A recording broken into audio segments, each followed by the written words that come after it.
In the middle of the 15th century, Central and Southern Africa is still unknown to Europe. However, for centuries, the Arabs operated trade routes crossing the vast Sahara Desert, transporting to the Mediterranean gold, ivory, and slaves. Europe is more interested in profitable trade routes from Asia, especially the import of silk and spices. But the expansion of the Ottoman Empire threatens these networks. Furthermore, the kingdoms of the Iberian Peninsula set their sights on discovering new sea routes to Asia to corner the lucrative markets. Portugal takes the lead by inventing the caravel, a lightweight, versatile vessel allowing it to accelerate exploration of the African coast. The country establishes maritime trading posts as an alternative to overland trade routes, especially to capture the highly profitable slave trade. In 1498, Vasco da Gama reaches India. Portugal rapidly grows in power in the Indian Ocean and dominates the spice trade. The country grows rich and faces no competition from the Spanish Empire as the two reach an agreement to define their zones of influence as per the Treaty of Tordesillas. Spain therefore focuses on the American continent. In 1580, the King of Spain takes control of Portugal to form the Iberian Union. The new maritime power, the Netherlands, takes advantage of the situation to seize Portuguese colonies. Portugal finally regains its independence and tries to regain control of businesses in Africa. But the country now faces competition from new European powers settling along the African coast. The situation then remains relatively stable for centuries, with each country managing its own trade routes. Slave trade becomes the most profitable business. European ships buy slaves in Africa, whom they exchange in America for gold and local products such as sugar and coffee. From the mid-18th century, anti-slavery movements gain momentum in Europe and gradually lead to a fall in human trafficking and slavery. In the US, a project to repatriate freed slaves to Africa gets underway. A colony is established, allowing the return of thousands of former slaves. Although there are conflicts with indigenous populations, Liberia becomes independent in 1847. A few years later, France and Egypt inaugurate the Suez Canal, opening a new, shorter sea route to Asia. In the African colonies, interest turns towards trying to gain arable land in order to grow agricultural products primarily for European markets. While exploring the land, colonists discover the continent is rich in resources, stirring the appetite of European powers in the midst of industrial development. Tensions flare because of competition between European nations. In 1884, a conference is held in Berlin to regulate colonization. King Leopold II of Belgium gets personal possession of a large, little-known area in the heart of the continent. Germany, Spain and Italy seize territories, while the UK receives Egypt. Henceforth, countries can stake claim to any land they physically occupy. European nations, boosted by their superior military technology, engage in a race for control of the largest possible territory at the expense of local kingdoms and empires. In most cases, land is stolen and redistributed to European settlers. Indigenous people are subject to taxes but have no money to pay them, so they find themselves working in the fields or in mines, which become a form of forced labor.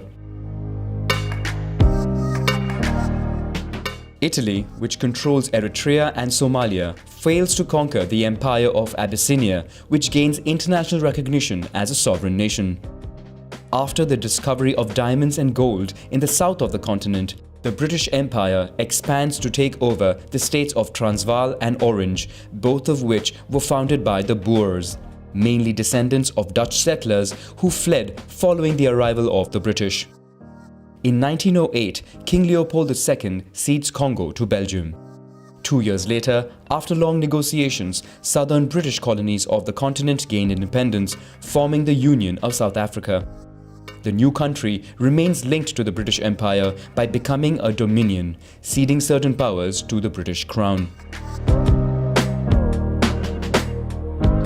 During World War I, hundreds of thousands of men from the colonies are sent to European and African front lines. The United Kingdom, France, Belgium and South Africa take over the German colonies. At the end of the war, a separatist revolution breaks out in Egypt. The UK is forced to recognize the end of its protectorate status, but the country retains control of the Suez Canal by maintaining a military presence. In 1935, fascist Italy again tries to conquer Abyssinia.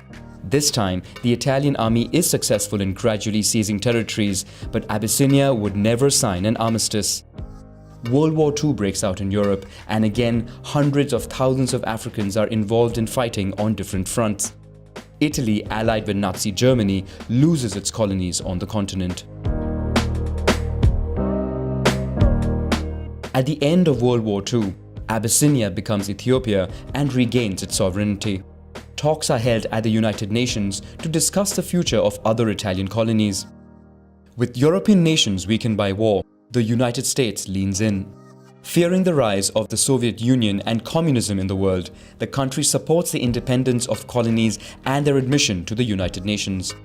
When an insurrection breaks out in Madagascar against French occupiers, it is brutally suppressed. Italy eventually gets control of Somalia for another 10 years, while Libya becomes independent. Kenya also begins an anti-colonial uprising that would last 8 years and result in many civilian victims. In 1952, the Egyptian army overthrows the monarchy and begins anti-colonial policies. On the one hand, the country makes contact with the Soviet Union to provide arms. On the other, it provides military support to aid Algerian nationalists against the French occupation. Egypt also claims control of Sudan and nationalizes the Suez Canal, chasing away the French and the British. In response, they combine with Israel to organize a surprise attack on Egypt. The offensive is a success, but is stopped after the USSR's threat of nuclear war. The US then steps in and orders an end to the offensive. The event marks the end of the British and French domination on the continent. Aware of losing their grip on power, France and the UK try to moderate their policy and maintain influence on the continent. Britain supports the independence of Sudan to prevent the country coming under Egyptian control. The same year, France, which is mired in war in Algeria, recognizes the independence of Morocco and Tunisia to avoid the spread of violence. The UK is ready to recognize the independence of its colonies, in some cases if the new governments join the Commonwealth, an intergovernmental organization headed by the British Crown. France, for its part, tries to set up a Franco-African community. All colonies accept the proposal with the exception of Guinea, which then gains independence.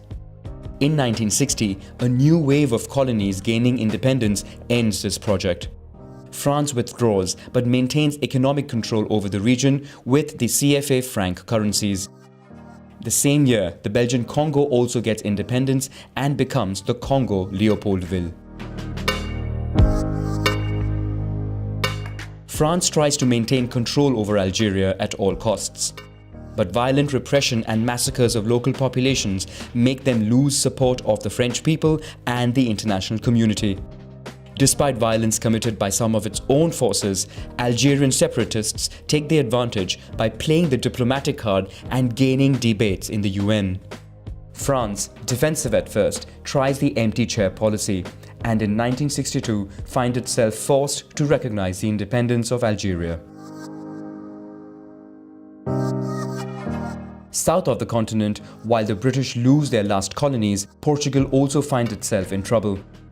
Despite large investments and significant migrations of Portuguese to Angola, war breaks out and spreads into other colonies, causing the country to invest heavily in military efforts.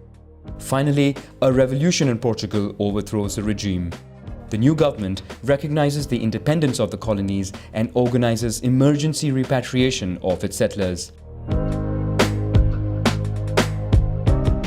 To the north, Morocco pressures Spain to quit the Western Sahara. When the Spanish finally depart, it captures 2/3 of the liberated country. While European nations are no longer present in Africa, southern Rhodesia is the only country whose independence was obtained by British colonists who hoped to themselves found a country ruled by white people. The country is not recognized in the UN and comes under great international pressure. In 1980, it yields and a transitional government is set up to form Zimbabwe. Despite the end of European presence in Africa, the continent will still have to face various forms of neocolonialism. World powers and multinationals influence and sometimes destabilize African countries with the aim of gaining its wealth and generating huge profits at the expense of local populations.